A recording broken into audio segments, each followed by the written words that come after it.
Okey. Bismillah, alhamdulillah, Rasulillah. Wa ala alihi wa sahbihi wa man walah, amma ba'd. So, minta maaf tadi ada sedikit iklan. Ialah some stray dogs came here. Saya kena halau lah, ya, sebab di rumah ni ada kucing dan seumpamanya. So, kita sambung balik cerita kita. Ataupun ni kita buat sebagai rakaman baru lah, ya. Okey. So, okey, insyaAllah pada malam ini kita akan bercerita berkenaan tentang haiwan dan juga manusia dalam pemikiran Jahid. Okey, pemikiran Jahid seorang alim, ensiklopedi, pakar di dalam ilmu sains dan juga ilmu akliyah dan juga ilmu yang hidup pada kurun ketiga Hijriah. Salah satu daripada kurun mufaddalah, ya, seperti yang sabit dalam hadis Nabi SAW. Dan di dalam bukunya yang berjudul Kitabul Hayawan, it's very telling lah. Buku tu bila mana disebut Kitabul Hayawan, maka dia bercerita tentang haiwan, tetapi tidak hanya terhad kepada aspek saintifik bagi haiwan itu, tetapi dia juga menceritakan tentang sifat-sifat haiwan ini di dalam menurut orang Arab, menurut bahasa Arab, dan juga kebaikan-kebaikan yang ada pada setengah haiwan ini. Ada komen di sini, Masya Allah, Syekh Firdaus. Sama juga rindu entah. InsyaAllah kalau ada rezeki, kita singgah restoran Buta, insyaAllah. Okay. So, tadi mana kita? So, kenapa penting untuk kita angkat wacana Jahiz ini, ataupun pemikiran Jahiz tentang manusia dan juga haiwan ini? Di antaranya ialah sebab kita sering kali memandang ataupun terikut-ikut barat di dalam cara kita melihat dan juga bermuamalah dengan haiwan. Kita melihat haiwan ini sebagai komoditi, sebagai benda, sebagai makhluk yang tidak ada nyawa, ataupun makhluk yang tidak ada nyawa yang maksudnya makhluk yang tidak ada perasaan. Ya, sedangkan haiwan ini Allah SWT kurniakan mereka intelek. Walaupun intelek mereka tidak sempurna macam kita, tapi orang ada dan orang memiliki nurani itu. Maka so itu dalam Islam, sebagai contoh, kita diperintahkan untuk menjaga ekosistem dengan tidak membunuh binatang secara sembarangan, sebagai contoh. Begitu juga kanak-kanak dilarang untuk main lastik, ya, untuk main lastik al-khadfu. Al-khadfu ini yang sabit dalam hadis Nabi SAW yang sahih. Kanak-kanak dilarang untuk bermain al-khadfu. Kenapa al-khadfu ini lastik? Kenapa? Sebab mereka seringkali yang biasanya yang di lastik itu ialah binatang-binatang yang tidak memudaratkan, saja di lastik untuk menyakitkan binatang itu. Dan itu itu menjelaskan kepada kita bahawa Islam menjaga ekosistem, sebagai contoh. Tidak boleh memudaratkan binatang-binatang tanpa sebarang sebab yang munasabah, dan kita hanya boleh ataupun kita diperintahkan untuk berkorban, sebagai contoh, setahun sekali bagi yang berkemampuan, dan itu tidak menjadi kewajiban. Itu pun salah satu daripada cara. Dan kita dibenarkan untuk makan, sebagai contoh, makan daripada daging dengan adab-adabnya, ya, cara untuk bersembelih itu, semua itu cara untuk kita menghormati binatang itu sebagai suatu benda yang bernyawa. Jadi saya kira sempena dengan Hari Binatang Sedunia ataupun Hari Haiwan Sedunia kemarin, sebetulnya saya mau buat kemarin tapi tidak jadi. tidak jadi. Kenapa? Sebab Facebook down, ya, kemarin satu malam. Tapi nonetheless kita teruskan sajalah untuk malam ini.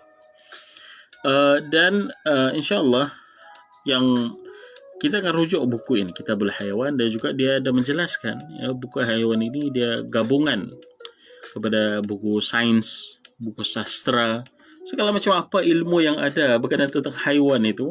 Menurut bangsa Arab, you will find here first. Kamu akan jumpa di dalam buku ini terlebih dahulu. Contohnya, bangsa Arab menilai anjing itu sebagai satu simbol. Dia binatang, betul, tapi binatang ni ada simbol ataupun dia mewakili ada sifat-sifatnya yang menonjol, kan. Contohnya arnab comel sebagai contoh, ataupun kucing comel. Anjing sebagai contoh di dalam bangsa Arab, dia mewakili ataupun memiliki sifat al-wafa, ataupun sifat al-wafa ini dia sangat setia. Sangat setia. Begitu juga kalau degil sebagai contoh itu keldai, dan begitulah seterusnya dibincangkan menurut bangsa Arab oleh Al-Jahid ini. So di dalam bahagian muqaddimah, buku ini tebal buku ini tebal, yang ada sama saya yang ditahqiq oleh Muhammad siapa? Muhammad Basil Uyun As-Sud. Ada tahqiq yang lebih baik, ini Abdul Salam Harun, ya, buku itu, buku Hewan ini.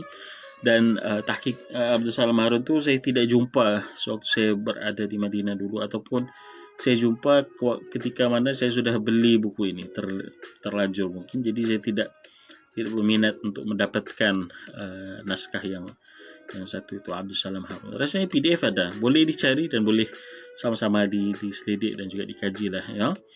So di dalam bahagian awal ini mungkin jilid terawal daripada kitab Al-Haywan ini, dia ada menjelaskan tentang taksonomi ataupun pembahagian makhluk-makhluk yang ada di muka bumi ini, di mana secara umumnya dia bahagikan makhluk yang di muka bumi ini terbagi pada dua bahagian. Satu nami dan juga satu lagi ghair nami. Nami ini ghair nami maksudnya benda-benda yang tidak berkembang. Contohnya tidak berkembang biak. Sebagai contoh binatang yang tidak berkembang biak itu ialah batu, tanah, pasir dan seumpamanya. Itu tidak berkembang. Dia hanya kekal dalam keadaan yang batu itu. Sehinggalah apa yang dikehendaki oleh Allah SWT pecah ke dia bercantum, bukanlah bercantum, tidak pernah kita nampak batu bercantum dengan yang lain. Lekokkah dia apakah, tapi dia tidak berkembang. Berbeza dengan nami. Dengan yang nami ini bermaksud yang berkembang, berasal dari perkataan nama. Nama ini berkembang biak. Dia ada stages kehidupannya itu. Batulah dia akan kekal begitu 20 tahun, 30 tahun dia kekal bentuk yang sama. Tapi kalau yang jasad yang nami ini dia boleh berkembang. Dia contohnya macam tumbuh-tumbuhan, dia daripada biji benih ataupun ruas daripada pucuk tunas apakah yang ditanam di dalam tanah, and then dia daripada situ dia berkembang menjadi pokok, dia ada akar ke bawah, dia ada daun ke atas. Itu nami bagi tumbuh-tumbuhan. Bagi binatang dia boleh bersenggama, dan juga ada jantan, ada betina, dan dia boleh dia boleh bersenggama, dan juga dia boleh melahirkan anak, dan begitu juga manusia. So dia bahagikan, kita baca di sini wa taqsimun nami thumma nami ala qismain. Jasad yang nami ini, yang boleh berkembang biak ini, yang boleh tumbuh ini terbagi pada dua. Hayawanun wa nabatun, wal hayawanu ala arba'ati aqsamin, syai'un yamshi wa syai'un yatir wa syai'un yasbah wa syai'un yansah. Dikatakan di sini haiwan ini nami ini terbagi pada dua, haiwan dan juga tumbuh-tumbuhan. Dan haiwan ini terbagi kepada empat pula, berdasarkan cara dia berjalan. Ini saya rasa macam ada kaitan ya dengan cara macam mana Plato membahagikan, dan Plato dan juga Aristotle membahagikan atau taksonomi ataupun zoologi di dalam falsafah dan juga pemikiran mereka. So nanti kita akan bincangkan lah. So menurut Plato, nanti pula kita ceritakan lah sekarang. Oke, tidak masalah. So Plato dia kata manusia ialah featherless biped. Berdasarkan ini saya rasa dia adalah taksonomi dia, cara dia membahagikan tapi saya rasa ini sangat dekat. So dia kata haiwan ini terbagi kepada 4 jenis. pertama ialah yang berjalan, yamshi. Yang kedua ialah yang yang terbang, yatir. Yang ketiga yang berenang, ikan. Dan yang keempat ialah yang menjalar ataupun yang berjalan di atas perutnya, yansah. So, empat ini merupakan ciri umum bagi binatang, kata Al-Jahith. Dan dia dalam keadaan ini saya kira dia ikutlah, macam saya katakan tadi, saya rasa dia ikut Aristotle dan juga ikut Plato. Di antara benda yang begitu kontroversial yang dibawakan oleh Plato ialah dia katakan bahawa manusia ini featherless biped. Dia yamshi, kalau ikut daripada pembahagian Jahith ini, manusia ini berjalan dengan kaki dua. Tetapi dia featherless, tidak ada bulu, untuk membezakan dia daripada tidak ada bulu, maksudnya tidak ada pelepah bulu burung itu, feather. Apa bulu burung dalam bahasa Melayu? Rasanya bulu pelepah ya. So manusia ini dia berjalan dua kaki, tetapi dia tidak ada dan yang dua kaki ini banyak. Contohnya burung pun berjalan dua kaki. Tidak pernah kita nampak burung empat kaki. Garuda pun ya, binatang mitos itu pun dua kaki. So untuk membezakan antara burung dan juga manusia, apakah ciri utama yang membezakan? Bukan akalnya, tapi pada pada penampilan luarnya ialah burung itu dia ada feather, dia ada dia punya pelepah. Manusia dia dua kaki tapi tidak ada pelepah. So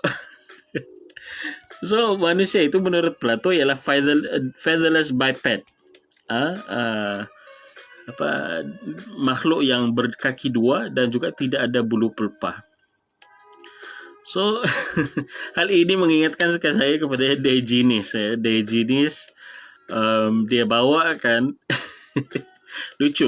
Diogenes ini ialah seorang yang cynic. Cynic ni maksudnya dia begitu kritikal dan juga dia selalu menganggap falsafah yang dibawakan oleh orang-orang lain dan juga gaya pemikiran oleh orang lain itu tidak memadai, bahkan boleh merosakkan cara pemikiran yang normal. Contohlah dikatakan tadi, Plato kata human is featherless biped. Manusia ialah makhluk yang berkaki dua, tapi untuk membezakan dia daripada burung, maka dia bezanya ialah dia tidak ada bulu pelepah. Jadi Diogenes satu masa dia bawa seekor ayam, tapi ayam tu yang togel, yang sudah disembelih dan bulunya sudah gugur semua. So dia bawakan kepada Plato. Jadi saya dalam cerita itu, dia bawakan kepada Plato, ini manusia. Sebab apa? Manusia menurut definisi Plato biped, dua kaki, tapi tidak ada bulu pelepah. So it's jadi itu yang yang lucu lah tentang taksonomi itu. Tapi kalau kita tengok nanti macam mana Al-Jahith membezakan antara ciri manusia ini, sebahagian daripada haiwan itu juga keluarga besar haiwan, tetapi dia ada ciri keistimewaannya. Nanti kita akan bahaskan. And then dia sambung, dia kata illa anna kullu ta'irin yamshi wa laysa alladhi yamshi wa la yatir yusamma ta'iran. Dia kata di dalam Jahith pintar ya, Jahith ini, dia kata di dalam kategori yang empat ini, kenapa perlu ditambah syai'un yatir, satu benda ataupun makhluk yang terbang ini sebagai haiwan yang terbang. Kenapa dia perlu tambah syai'un yatir? Hanya saja dia kata illa anna kulla ta'irin yamshi, semua burung itu pun berjalan.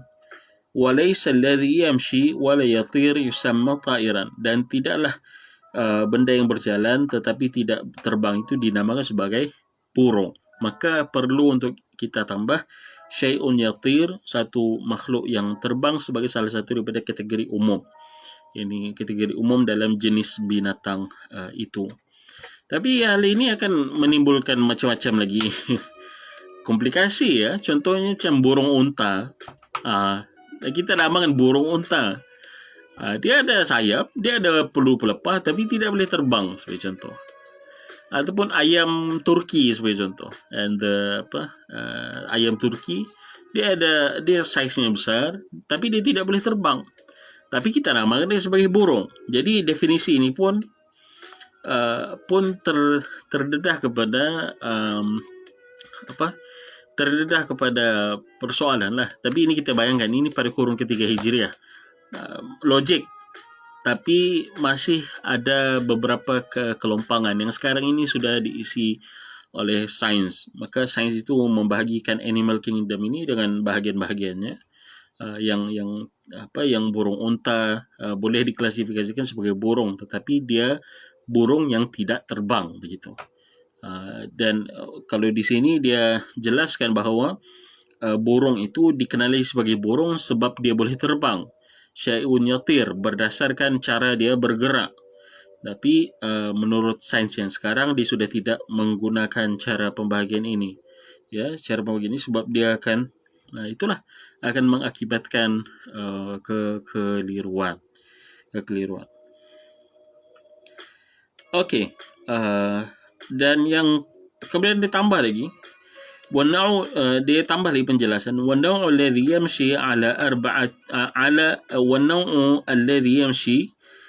أربعة أقسام, dan haiwan yang berjalan itu terbagi kepada 4 jenis. Nasun wa bahaimu wa siba'un wa hasyarat. Pertama ialah manusia, nas. Yang kedua ialah bahaim, binatang yang berkaki 4. Bahaim, binatang yang berkaki 4 yang selalunya herbivore, ya, herbivore macam bahaim ini kita biasa terjemahkan kalau dalam buku fiqh itu kan, fiqh korban itu kita terjemahkan bahaim ini sebagai binatang ternak, ya, binatang ternak. Contohnya kerbau, lembu, kambing yang berkaki 4 dan juga dia makan rumput. Tapi bahaim ini sebenarnya dia lebih umum daripada itu. Contohnya zirafah pun bahaim, tapi dia bukanlah bahaim dalam arti kata dia tu diternak, ya. Saya tidak pernah saya tidak nampak lagi ada orang yang menternak zirafah ini. Tapi yang dia punya cousin dia, si lama atau alpaka itu ada yang diternak, ya, ada yang diternak, dan dagingnya dijual. Especially di kawasan Amerika Selatan, mereka kan kita selalu tengok kita pernah tengok dulu kartun di dalam Cusco tu. So di Cusco tu dalam tu ada binatang itu. Dan contohnya bahaim yang lain yang bukan termasuk binatang korban, sebab binatang korban ni banyak, ya, tapi biasanya kita terjemahkan, saya pun terjemahkan sebagai binatang ternakan yang berkaki 4. So bahaim ini besar, banyak bahagiannya, tapi umumnya dia berkaki 4. Wasiba, ini binatang-binatang yang pemangsa. Siba, binatang-binatang pemangsa yang memburu binatang yang lain. Contoh macam harimau, citah, singa sebagai contoh, dobok, anjing. Maka itu semua termasuk daripada siba ini. Dan juga hasyarat. Hasyarat ini binatang yang melata. Binatang yang melata macam kumbang, ya, itu dinamakan sebelum daripada penamaan yang sekarang ini. Penamaan yang sekarang ini taksonomi lebih saintifik dan juga lebih spesifik, lebih bagus lah, kan. Sebab senang untuk kita bezakan kumbang dan juga rama-rama. Kalau ikut definisi klasifikasi Jahiz ini, kumbang dan rama-rama itu sama-sama di bawah hasyarat. Tapi sekarang ini berkat daripada ilmu sains dan juga teknologi, kita mampu untuk membahagikannya dengan lebih detail. Katanya, dia pun sedar bahawa ini kekurangan di dalam istilah hasyarat itu. Ala anna al-hasyarat raji'atun fil ma'na ila musyakalati tiba'il bahaimi was-siba. Hanya saja hasyarat ini uh, hasyarat ataupun binatang yang melata ini raji'atun fil ma'na, pada maknanya hasyarat itu, ya, binatang yang melata itu, uh, ila musyakalati tiba'il bahaimi wassiba', ya, kepada penyerupaan dengan tabiat-tabiat binatang yang al-bahaim, yang berkaki empat tadi, dan juga as-siba, binatang-binatang yang pemangsa. Itu juga muncul di dalam kategori yang kita namakan sebagai hasyarat. Dan itu kalau kita tengok di dalam fiqh Syiah, ya, fiqh Ja'fari, mereka mengharamkan makan arnab. Allah. Kenapa mereka mengharamkan makan arnab? Sebab arnab ini termasuk daripada hasyarat. Maka hasyarat ini tidak boleh dimakan sebab dia itu melata di atas bumi, begitu. Dan dia katakan bahawa pembahagian ini illa annana fi hadha kullihi nattabi'u al-asma' al-qa'imah al-ma'rufah. Hanya dalam pembahagian ini kita hanya mengikuti pembahagian nama-nama yang sudah dikenali, tapi mungkin yang dikenali pada zamannya lah, ya, pada zamannya, di mana pada zamannya ini ilmu-ilmu sains itu banyaknya diserap daripada ilmu Yunani.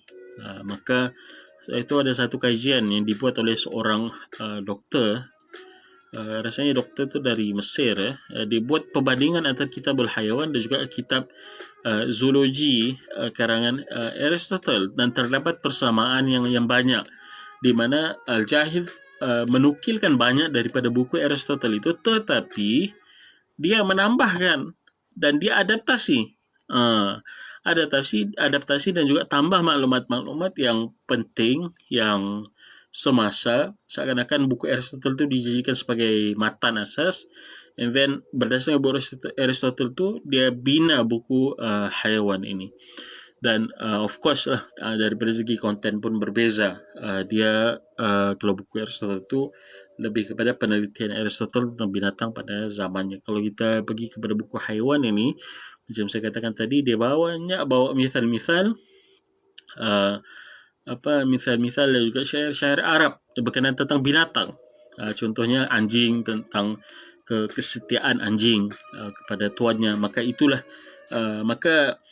apabila seorang dipanggil sebagai anjing dalam syair Arab lah, ya, jangan panggil orang Arab tu anjing. No, ini daripada syair Arab itu, kalau kita nampak ada seorang ini disamakan dengan anjing, maka kita jangan faham dia dengan fahaman konotasi yang tidak baik. Most of the time syair, terutama syair yang terdahulu, syair qadim, apabila seorang disifatkan memiliki sifat-sifat anjing, berarti dia ini seorang yang setia. Dia mengingatkan saya kepada syair Ali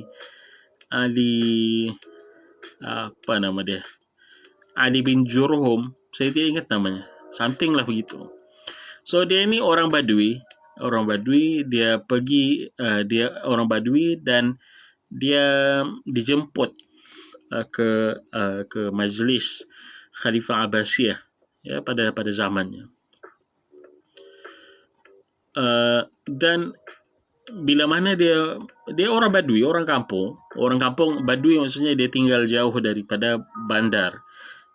Cara dia bercakap tu pun agak kasar berbanding daripada orang yang di bandar. Orang bandar dia akan puji-puji, dia akan pandai lah kan kita orang di bandar. Tapi kalau orang di kampung, oh, dia teriak. Itu sampai ke sekarang lagi sifat Badui itu.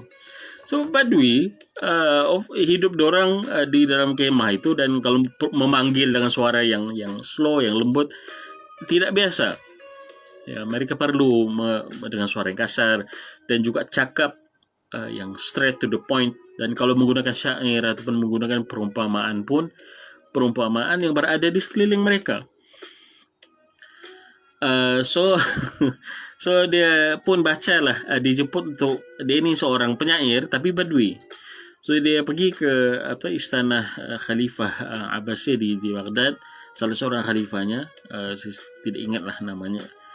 So dia dijemput dan dia pun bacalah sebuah syair, anta kal kalbi fil wafai wa kattaisi fil qira'i khatubi, something begitu. Terjemahan bait yang pertama itu ialah, engkau ini, dia kata kepada khalifah ini, engkau ini kal kalb engkau ini macam anjing, fil wafai, tapi dia tambah pada kesetiaan engkau kepada orang, fil wafai. So di situ habis dia baca syair itu, tidaklah panjang, saya 2 bait itu, ada lagi 2 bait, ada 4 syatar. So ketika itu pengawal istana, pengawal khalifah itu pun sudah keluarkan dia punya pedang.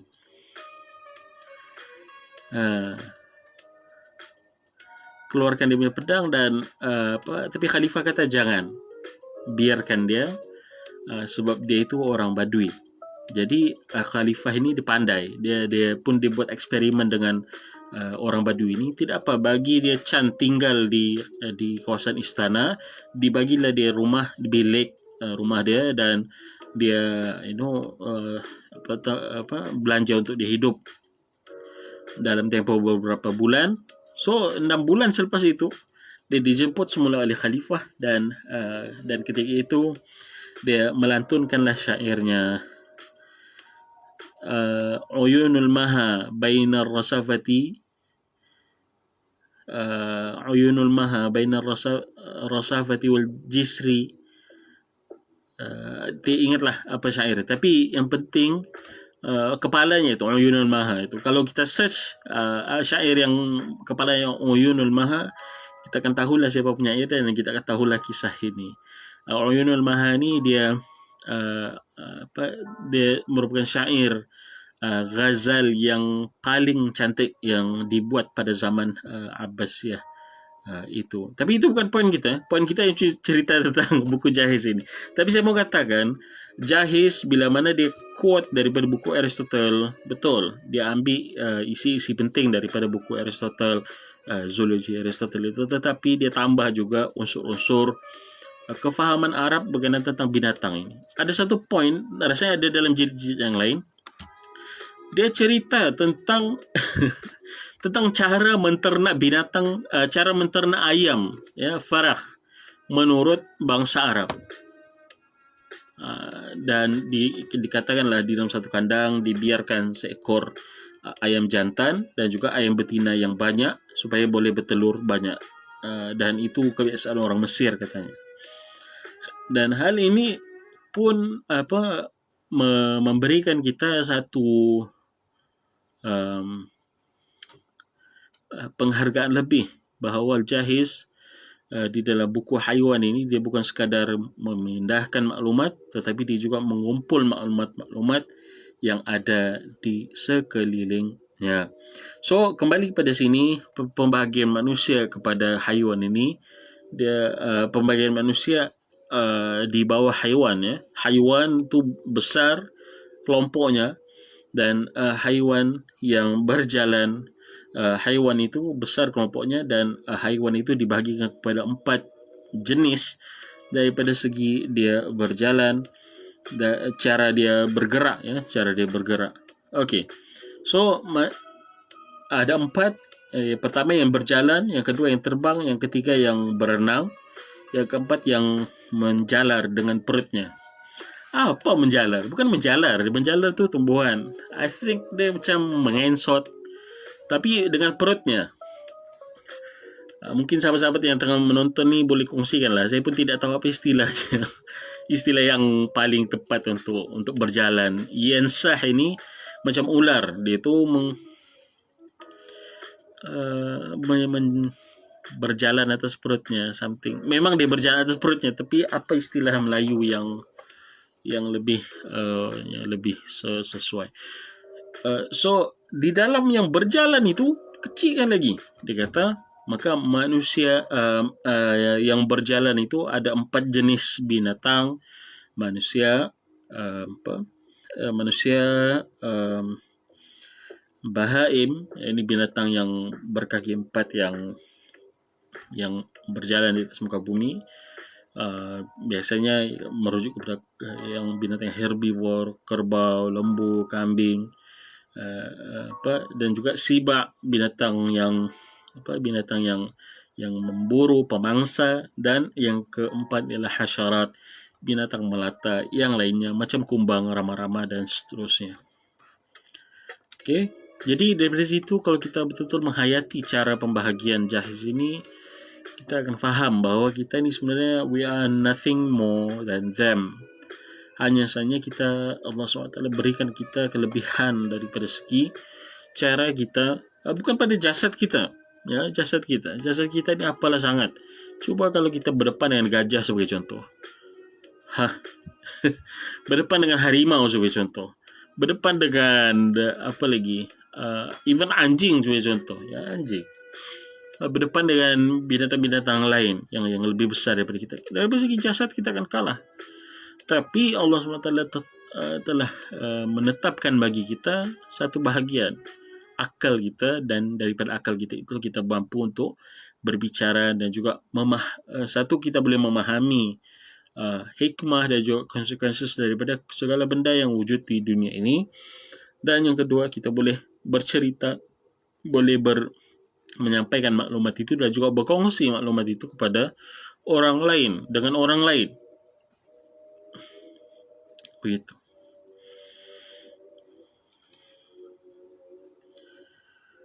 Okey. And then dia bahagikan selepas itu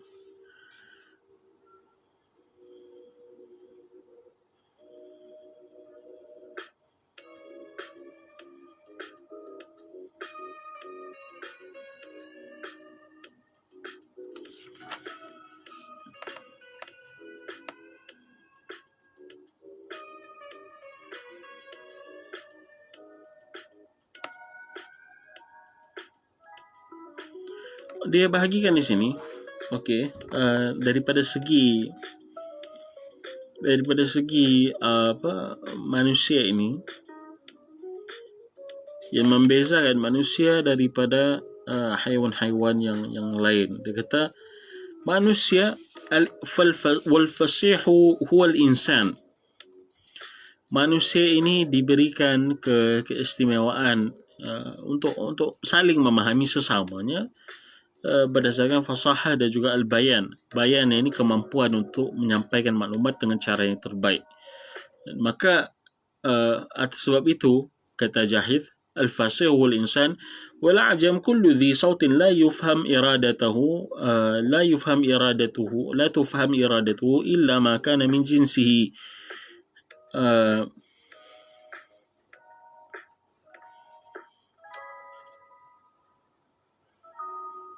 Dan yang dinamakan sebagai ajam itu ialah siapa saja ataupun siapa-siapa saja yang memiliki bunyi, dia ada suara tetapi tidak difahami kehendaknya, melainkan oleh orang yang ataupun makhluk yang sejenis dengannya.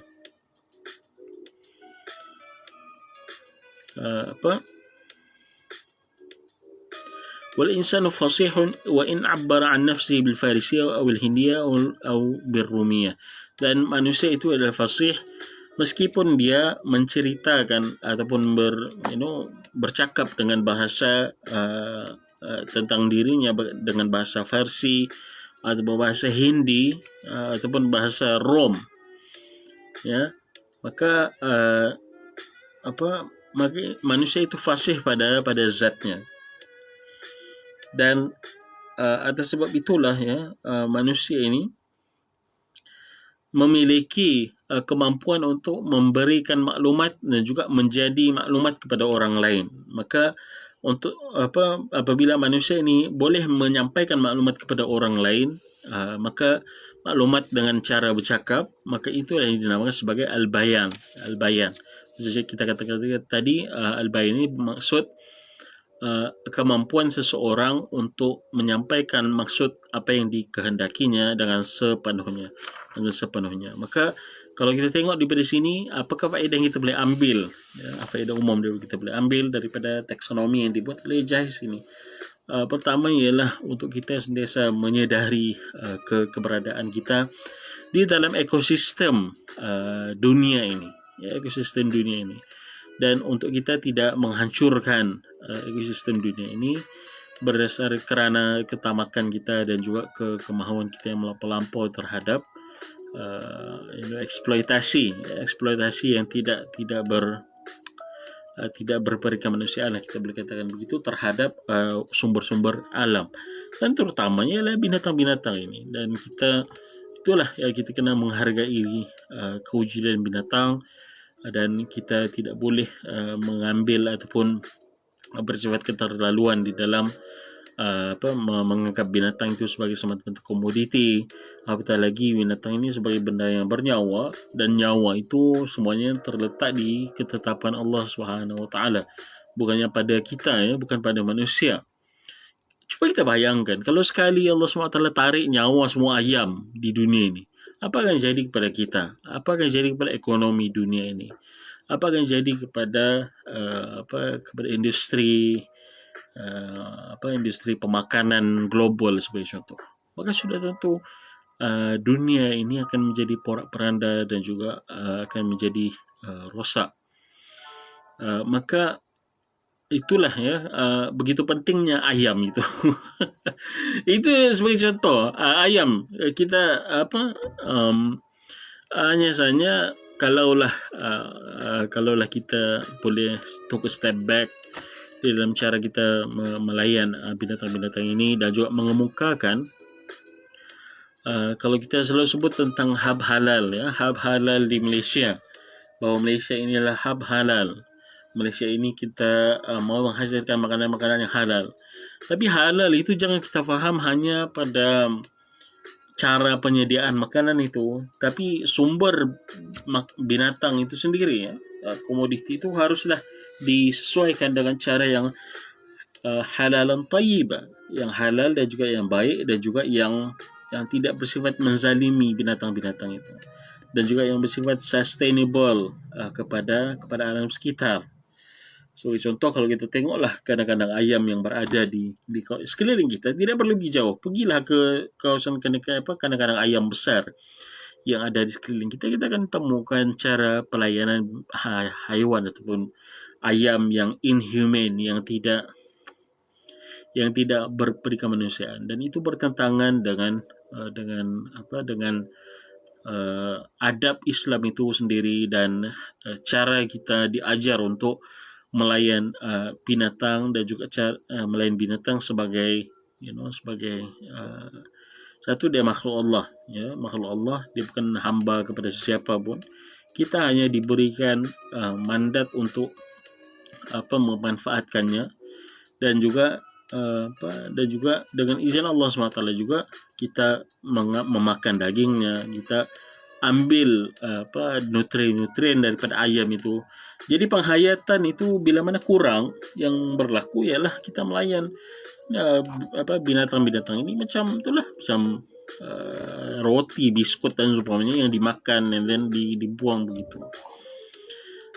Sedangkan haiwan-haiwan ini satu, dia memiliki fungsi yang penting lah dalam kehidupan kita sebagai manusia. Badan kita memerlukan zat-zat daripada binatang itu, walaupun ada setengah orang yang suggest veganism, tapi veganism ini pada hakikatnya tidak sesuai untuk semua jenis tubuh badan, ya. Ada setengah jenis tubuh badan yang misalnya dia mengalami darah rendah.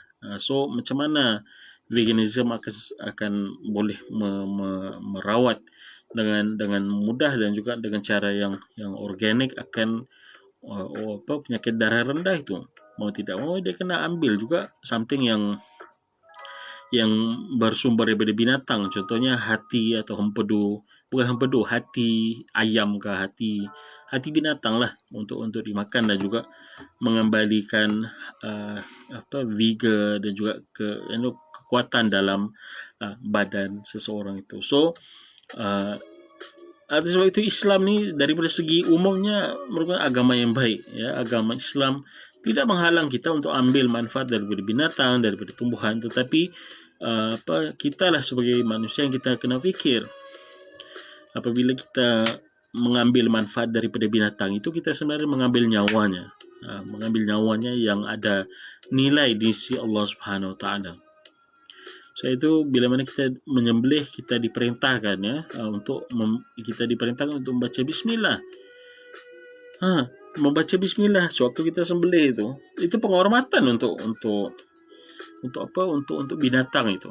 Ya, penghormatan untuk binatang itu, nyawanya kita ambil dengan nama Allah Subhanahu Wa Taala. Kalau orang berjihad, dia membunuh dan dia membunuh orang-orang yang musuhnya yang bukan Islam. Sebagai contoh, musuhnya dalam perang itulah, jangan salah faham. Musuhnya dalam perang itu, dia tidak perlu baca bismillah.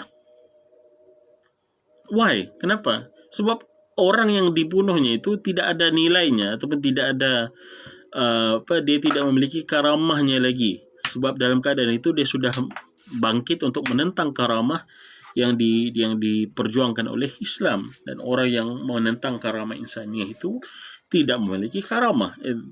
And itulah yang orang memiliki karamah, dia akan dilayan dengan ataupun dinilai dengan cara yang baik. Binatang lebih ada karamah kalau kita mau bandingkan begitu. Dan maka banyak elemen-elemen dan juga ajaran-ajaran dalam Islam ini kalau betul dihayati, memahamkan kita bahawa betapa bernilainya sebenarnya nyawa sesebuah binatang itu. Contohnya macam ayam tadi kan, kita sembelih, kita kena baca bismillah. Kita sembelih kena dengan pisau yang tajam dan kena sekali lalu. Tidak boleh begitu 2 kali 3 kali macam gergaji, ya, haram. Bahkan menjadi bangkai begitu. Bila mana sudah menjadi bangkai, maka tidak boleh untuk dimanfaatkan lagi. Begitu juga dalam sembelih, ya, adab kita dalam sembelih. Sembelih binatang, kita mau memanfaatkan daging binatang ini, kita diperintahkan untuk sembelih mereka satu persatu ataupun jauh daripada penglihatan yang lain, ataupun tutup matanya lebih baik, ya. Kita tutup mata binatang yang kita mau sembelih itu, dan kita kita alihkan dia daripada penglihatan kambing-kambing yang lain sebagai contoh. Bukannya disembelih secara bersebelahan. Maka kalau kita tengok, pergi ke kilang-kilang ayam kita pada sekarang ini, adakah adab ini diamalkan? Adakah ini akan menghasilkan halalan tayyibah? Maka hal ini walaupun nampak macam sepele, tapi sebenarnya akan, apabila kita renung secara mendalam, sebenarnya menginsafkan kita. Dan kita sebenarnya we are not that far daripada binatang-binatang kita sebutkan ini tadi. Ya, kita ini berkongsi kebinatangan kita. Kebinatangan kita dunia benda yang nami di dunia ataupun yang membiak di dunia ini ada bagi pada 2, haiwan dan juga nabat. Haiwan itu kita dan juga binatang-binatang yang lain ini. We are not that special kalau kita mau kata. Kita hanya dinilai memiliki keistimewaan. Karena apa? Karena dari segi kita ini mampu untuk bercakap, mampu untuk bayan itu, menjelaskan apa yang kita mahukan, dan mampu untuk berfikir secara lebih mendalam. Maka ini bukan alasan untuk kita melayan binatang-binatang ini dengan cara yang tidak manusiawi lah. Apatah lagi benda itu ingin kita makan dan juga kita manfaatkan. Saya terkesan ada satu adat, ya, walaupun adat ini sebenarnya tidak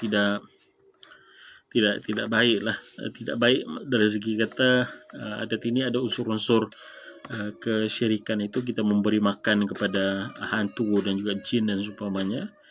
Tapi ada setengah orang yang mentakwilnya. Contoh, kalau kita makan nasi, khususnya di dalam hutan, ada setengah adat ni dia kata dia buang maksudnya letak di tepi bagi makan dengan kononnya hantu dan juga yang ada di sekeliling itu. dari segi zahirnya nampak macam tidak betul lah, sebab itu syirik kan. Tapi daripada ada yang mentakwilnya, dia kata itu makanan yang kita bagi kepada semut, makanan makanan yang kita bagi kepada yang binatang-binatang yang lalu di kawasan itu, cara kita berkongsi untuk yang binatang yang lain. Tapi itulah innamal a'malu binniyat ya. Amal itu ditentukan oleh niat. So balik kepada pembagian haiwan dan juga manusia menurut Al-Jahiz ini, saya kira ini masih perlu. InsyaAllah nantilah saya akan try untuk buat taksonomi ini, taksonomi Jahiz ini kongsikan di social media, di Facebook dan juga di Insta. Saya ada Insta ya, Syafiq At-Tauhidi, dan kita akan popularkan in order untuk kita betul-betul menghayati dan juga merasakan betapa kita ini sebenarnya we are not that special. Kita ini tetaplah makhluk Allah SWT, sama macam binatang-binatang yang lain, dan juga kita diperintahkan untuk menghormati nyawa binatang-binatang yang lain ini. Ya, so itu kita dilarang untuk main lastik, kita dilarang untuk even sebenarnya ada satu hadis ya yang kita baca, sesiapa yang membunuh binatang tanpa sebab yang munasabah, maka dalam hadis itu dia akan masuk ke dalam neraka. Atau kama qala sallallahu alaihi wasallam. Dan hadis ini diriwayatkan dalam Sahih Al-Jami', Sahih Al-Jami' yang disahihkan oleh Al-Albani rahmatullah alaih. So daripada hadis itu kita dapat fahami bahawa kedudukan binatang ini kita selalu anggap sepele. Kita selalu anggap binatang ini they are here for us and we are here only to eat them. Sedangkan di sebaliknya ya, mereka ada di sini dan kita melayan makanan itu seharusnya ialah sebagai ubat, sebagai contoh, bukan sebagai semata-mata komoditi. Ya, komoditi kita dalam Islam pun ada konsep ini ya, kita makan untuk beribadat. Kalau kita pergi ke dalam agama Buddha, ya, agama Buddha mereka menganggap ya, sewaktu ingin makan itu mereka ada baca-baca doanya itu ya, dan di antara doa mereka ialah kita harus anggap makanan ini sebagai ubat, bukannya sebagai satu, of course orang vegan kan, tapi di sisi yang lain pun begitu, mereka berdoa dengan doa ini, saya ambil makanan ini sebagai ubat yang memadai untuk badan saya sahaja, begitu. Maka binatang ini kita kena itulah ya, kena ada satu penggagasan idea lah, kita boleh katakan penggagasan idea di mana binatang ini harus the welfare of animal welfare ini harus dianggap bersekali dalam projek halalan thayyibah, dalam projek dalam projek pelestarian alam sekitar ya. Kita tidak maulah ya binatang-binatang yang satu masa dahulu pernah hidup di luar, pernah hidup bebas di luar di hutan, akhirnya kita hanya boleh lihat di zoo semata-mata hanya karena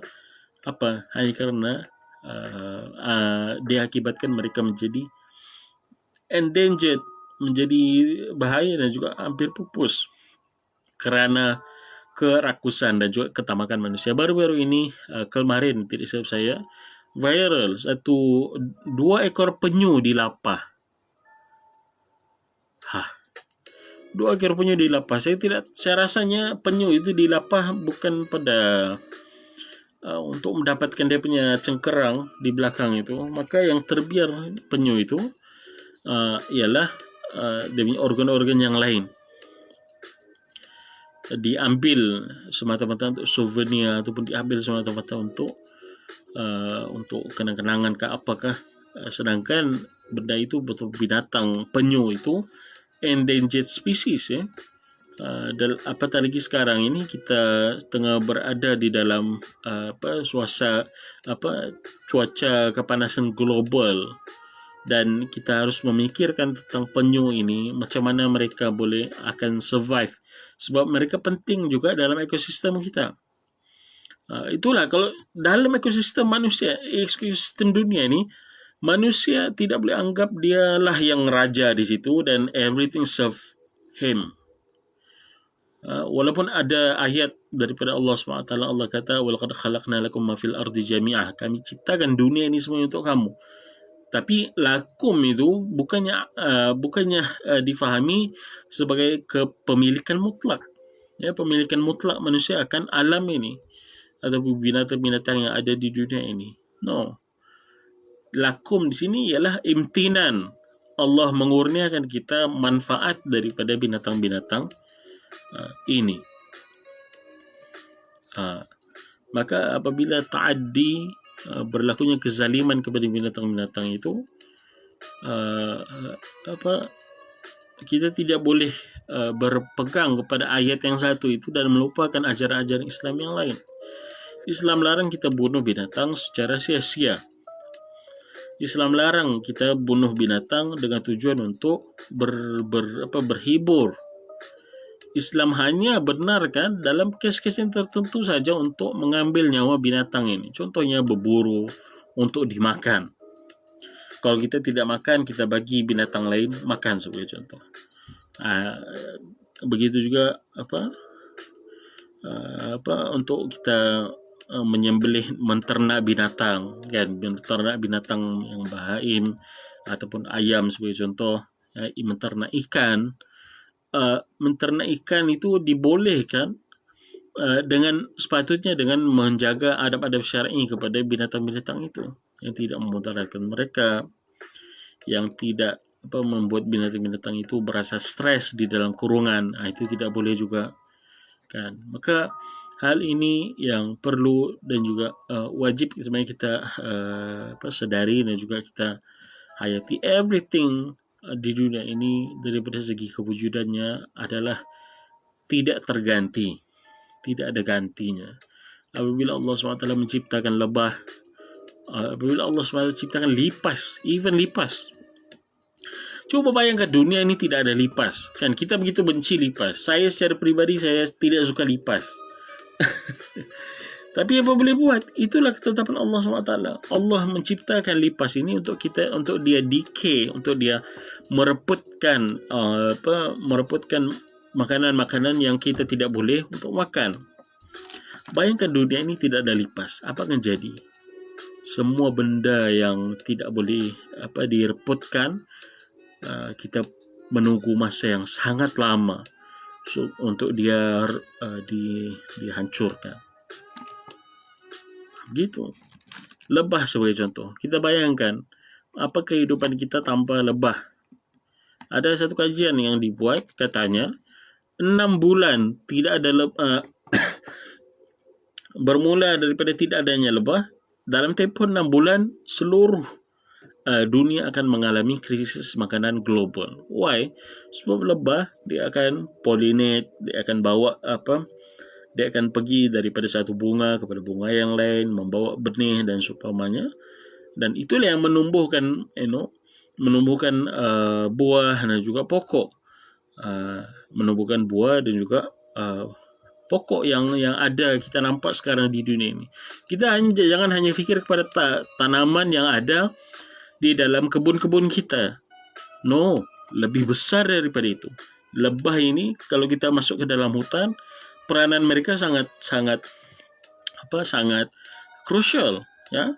Siapa yang boleh pergi daripada satu bunga kepada bunga yang lain, bawa anak benih daripada yang jantan kepada yang betina every day buat benda yang sama.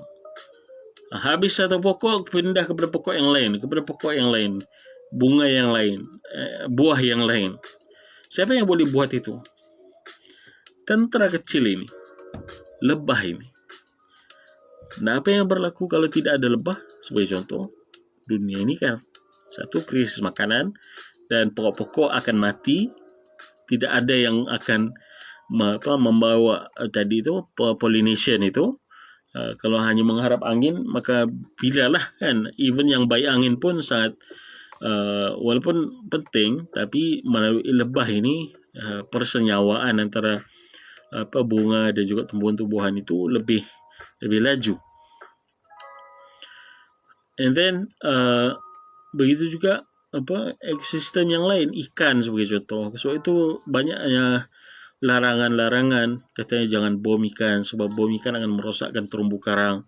Terumbu karang pun menjadi habitat bagi banyak ikan yang penting di dalam lautan itu. Ya, apabila habitat itu sudah dimusnahkan, maka apa yang terjadi, laut akan menjadi kering daripada ikan. Laut itu basah tapi tidak ada isi.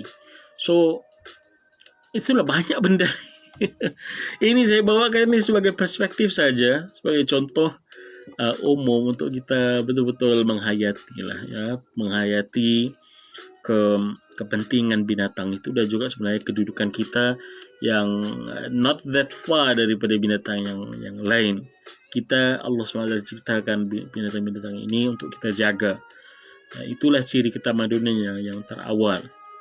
Apabila bukan sebab bangunannya, bukan sebab bukan sebab bangunan ataupun bukan sebab kecanggihan teknologi, tapi sebab kita ada rasa care kepada makhluk-makhluk Allah yang lain. Jadi begitu. InsyaAllah nanti ini taksonomi ini saya usahakanlah kalau ada masa saya akan kongsikan kepada sahabat-sahabat, menarik kan untuk kita fahami bahwa manusia ini di bawah nami, dan nami adanya ada yang haiwan, ada nabat, dan haiwan itu terbahagi kepada ada 4 jenis haiwan yang berdasarkan cara mereka bergerak, dan manusia ini di bawah syai'un yamshi, sesuatu haiwan nami yang berjalan, dan yang berjalan itu juga banyak binatang-binatang lain. Maka daripada sini belum kita faham kedudukan kita yang sebenar secara biologinya, paling tidak kita akan menghargai keberadaan binatang-binatang lain dan juga menghormatinya, dan juga berasa sedikit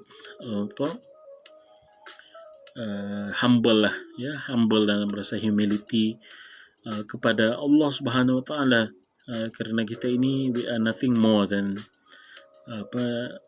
kalau bukan karena akal ini, kita ini lebih teruk daripada binatang itu. Okey. Jadi wallah alam, selamat hari haiwan sedunia. Walaupun lewat sehari tidak mengapa. Sama-samalah kita menjaga haiwan dan sama-sama kita menjaga ekosistem kita. Kita mau kerana dunia ini betul adalah titipan Allah SWT, tapi bukan untuk dieksploitasi, tapi untuk dijaga dan juga dilestarikan bersama-sama, insyaAllah. So itulah saya katakan tadi, mungkin sampai masanya kita kena fikir halal hub itu yang kita ingin kemukakan kepada masyarakat. Halal hub Malaysia sebagai halal hub harus memikirkan juga welfare, animal welfare di dalam keseluruhan halal hub itu. Kita tidak boleh asingkan itu. Animal welfare ini antara ajaran utama Islam berkenaan tentang binatang-binatang ini. Kita kena jaga kebajikan, kita boleh katakanlah begitu, kebajikan binatang ini.